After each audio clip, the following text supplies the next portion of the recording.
by Patrick Kitely and Ben Robinson. 5 Live investigates image copyright. Robert Mellon reported hate crimes against disabled children are rising, a BBC investigation has discovered. Figures from police forces across the UK show there were 450 incidents reported last year, up from 181 in 201,415. 5 Live investigates found. Families with disabled children described being targeted online and verbally abused in the street. The Home Office said the rise was due to better reporting and more victims willing to come forward. They wished she was dead. Beth in German's 23-month-old daughter Lydia has hydrocephalus, or water on the brain, which causes her head to swell. It means at one point Lydia's head was double its natural size. She also has cerebral palsy and is fed through a tube. You see a really ugly side of people online to the point where they say they wish she was dead or why don't we kill her, Bethan said. The online commenting has easily been the worst and my husband has actually made sure that I come offline for a couple of days when things have been said. He really does try to protect me as much as he can. The 29-year-old from Swansea said that while the family was most regularly targeted through social media, abuse was also doled out in the street. Some of my friends have had the word cabbage used against their children. This isn't unusual for us.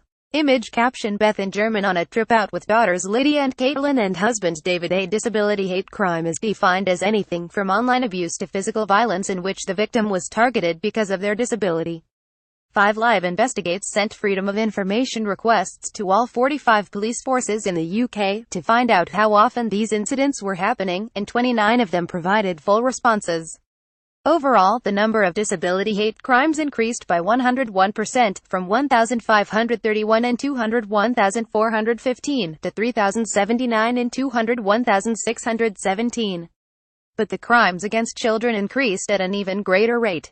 The incidents reported to police range from verbal and online abuse to arson and even violent, physical attacks. Prosecutions rising. Amanda Batten of the Disabled Children's Partnership said the findings echo a new survey it carried out of nearly 2,700 parents of disabled children which revealed hate crime and abuse was commonplace. Families often feel like they can't go into busy public spaces or post images onto social media for fear of being publicly shamed or having to be submitted to people telling them that their child must lack quality of life because of their disability.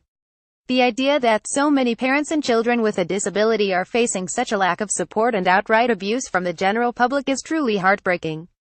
The Crown Prosecution Service for England and Wales has seen year-on-year rises in prosecutions and convictions for disability hate crime. A Home Office spokesman said all forms of hate crime are completely unacceptable and the UK has some of the strongest laws in the world to tackle it. Our hate crime action plan has improved the response of law enforcement and the criminal justice system to these horrendous attacks. We are still concerned that disability hate crime is significantly underreported by victims, and that is why the government is working with community groups to raise awareness of how to report it amongst disabled people, their carers and families. 5 Live investigates hate crimes against disabled children is broadcast on Sunday the 15th of October at 1100 BST. If you missed it you can catch up on the iPlayer. Have you got something you want investigating? We want to hear from you. Email us